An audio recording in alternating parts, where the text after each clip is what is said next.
Hello दोस्तों, स्वागत है आपका जी के स्टडी पॉइंट पर। तो आज का हमारा टॉपिक है इंडियन पॉलिटी। काफ़ी इंपॉर्टेंट क्वेश्चन रहेंगे। तो भारत का संवैधानिक विकास है जो कि यूपीपी, यूपीएसआई, एसएससी आदि एग्जाम के लिए काफ़ी महत्वपूर्ण क्लास रहेगी। तो चलिए शुरू करते हैं। क्वेश्चन नंबर 1, भारत में संविधान का विकास किस काल में हुआ था? तो भारत का जो संवैधानिक विकास काल है वो 1773 के रेगुलेटिंग एक्ट से शुरू हुआ था। इसका ऑप्शन हो जाएगा बी सही। सवाल नंबर 2 भारत का पहला संवैधानिक अधिनियम कौन सा था? तो भारत का संवैधानिक अधिनियम जो कौन सा था, तो वो था 1773 का रेगुलेटिंग एक्ट। इसका ऑप्शन हो जाएगा बी। 1773 के रेगुलेटिंग एक्ट के तहत बंगाल का गवर्नर गवर्नर क्या कहलाया था? तो बंगाल का गवर्नर कहलाया था हमारा गवर्नर जनरल। ऑप्शन ए सही आंसर हो जाएगा। भारत का पहला गवर्नर जनरल कौन था? भारत का पहला गवर्नर जनरल कौन था? तो पहला गवर्नर जनरल वारेन हेस्टिंग्स था। उत्तर इसका हो जाएगा वारेन हेस्टिंग्स। ऑप्शन ए सही आंसर होगा।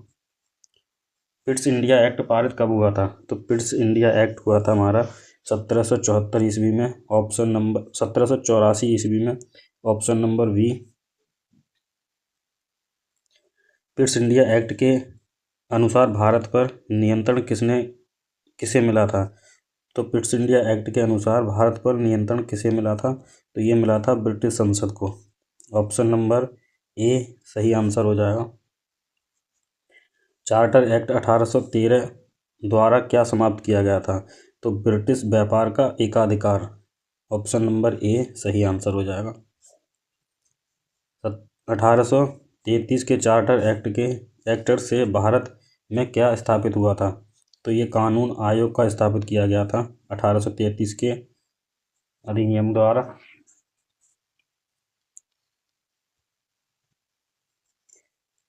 भारत के पहले कानून आयोग के अध्यक्ष कौन थे? तो लॉर्ड मैकाले को भारत का जो पहला कानून आयोग था उसका अध्यक्ष बनाया गया था। तो ऑप्शन नंबर ए हमारा सही आंसर हो जाएगा। चार्टर एक्ट 1853 की विशेषता क्या थी? तो इसकी विशेषता थी पहली बार विधायिका में भारतीयों को शामिल करना। Option number A.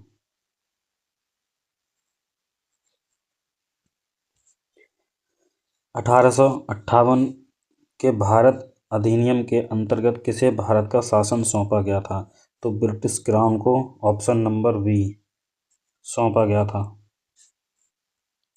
भारत के पहले वायसराय कौन थे? तो भारत के पहले वायसराय थे हमारे लॉर्ड कैनिंग।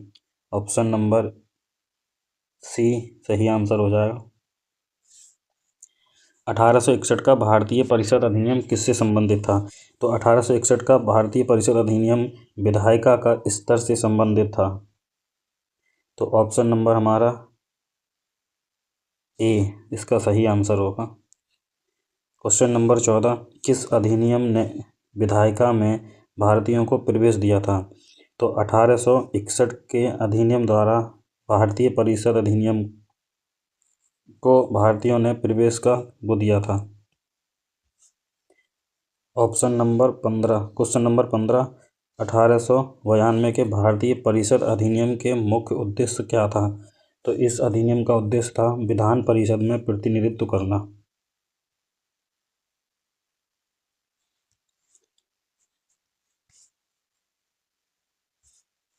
मार्ले मिंटो सुधार कब लागू किया गया था? तो 1909 में मार्ले मिंटो सुधार लागू किया गया था। तो इसका ऑप्शन बी सही आंसर होगा। मार्ले मिंटो सुधारों से क्या आरंभ हुआ? तो मार्ले मिंटो सुधारों से आरंभ हुआ पृथक निर्वाचन प्रणाली। ऑप्शन नंबर ए सही आंसर हो जाएगा।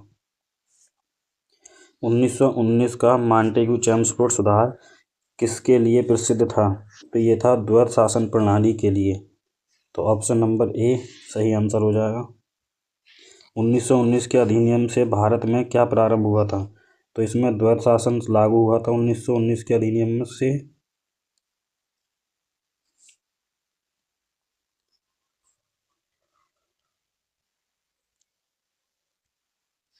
1935 के भारत शासन अधिनियम की विशेषता क्या थी? तो इसकी विशेषता थी उपरोक्त सभी। इसमें प्रांतीय स्वतंत्रता भी थी, स्वतंत्र न्यायपालिका की प्रावधान भी था, संघीय ढांचा भी था। तो इसका ऑप्शन हो जाएगा डी सही आंसर।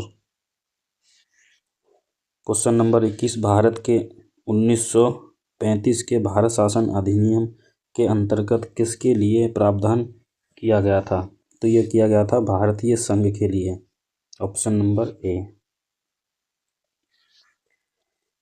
1935 के अधिनियम में पहली बार किसे स्वायत्तता दी गई थी?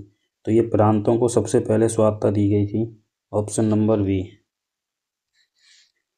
क्वेश्चन नंबर 23, 1935 के अधिनियम के अनुसार गवर्नर जनरल कौन कौन सी शक्ति थी? गवर्नर जनरल को कौन कौन सी शक्ति प्रदान की गई थी?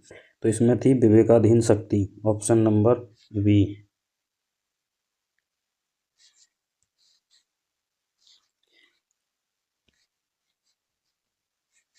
भारत शासन अधिनियम 1935 के अंतर्गत कितने प्रांत बनाए गए थे? तो 1935 का जो अधिनियम था उसके अंतर्गत 11 प्रांतों को बनाया गया था।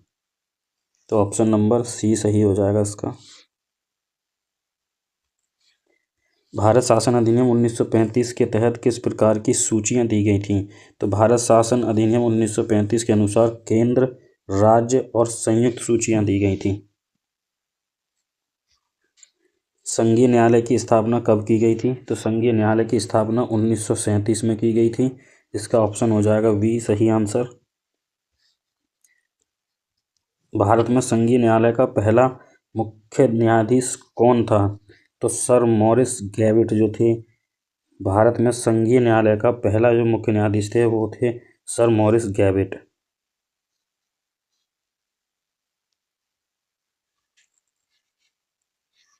भारत शासन अधिनियम 1935 किस पर आधारित था? तो भारत शासन अधिनियम Simon commission report, Nehru report और राउंड टेबल यानी गोलमेज सम्मेलन जो था इन सभी पर आधारित था। तो इसका आंसर हो जाएगा ऑप्शन डी। भारत में संवैधानिक सुधारों के लिए पहली बार कब आयोग गठित हुआ था? तो 1927 में सबसे पहला आयोग सुधारों का जो था संवैधानिक सुधारों के लिए 1927 में आयोग गठित किया गया था। साइमन कमीशन कब भारत आया था? तो साइमन कमीशन 1928 में भारत आया था। साइमन कमीशन का बहिष्कार क्यों किया गया था? तो क्योंकि ये भारतीय सदस्य नहीं थे। नेहरू रिपोर्ट कब प्रकाशित हुई थी? तो 1928 में नेहरू रिपोर्ट प्रकाशित हुई गई थी। तो ऑप्शन नंबर वी।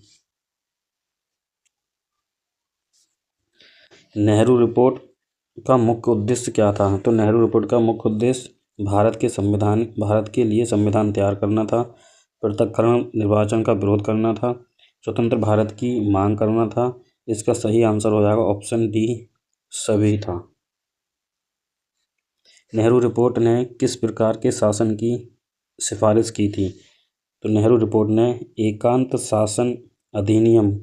एकात्मक शासन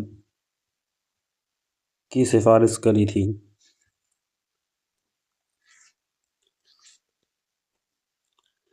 डोमिनियन स्टेट्स की मांग सबसे पहले किसने करी थी? तो ये करी थी नेहरू रिपोर्ट ने। तो इसका सही आंसर हो जाएगा option A Nehru report. Round table conference कहाँ आयोजित की गई थी? तो राउंड टेबल जो कॉन्फ्रेंस थी वो लंदन में आयोजित करी गई थी।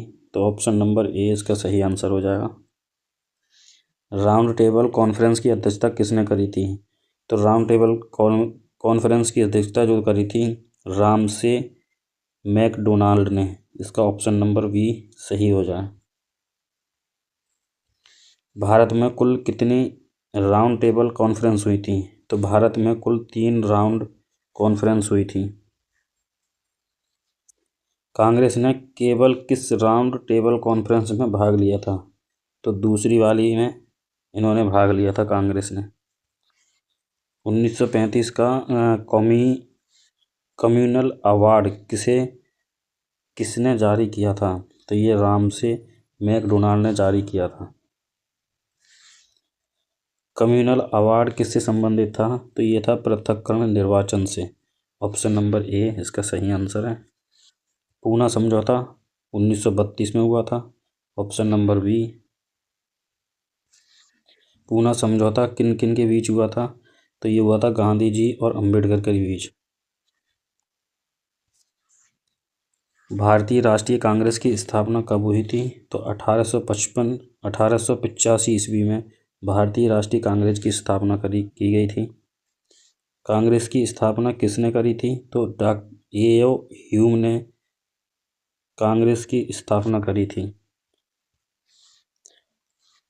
संविधान सभा का गठन किस योजना के तहत हुआ था? तो संविधान सभा का गठन जो हुआ था वो कैबिनेट मिशन योजना के तहत हुआ था। तो इसका ऑप्शन नंबर बी सही आंसर हो जाएगा।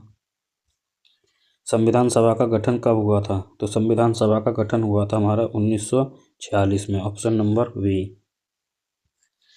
संविधान सभा की पहली बैठक कब हुई? संविधान सभा की पहली बैठक जो हुई थी वो 9 दिसंबर 1946 को हुई थी।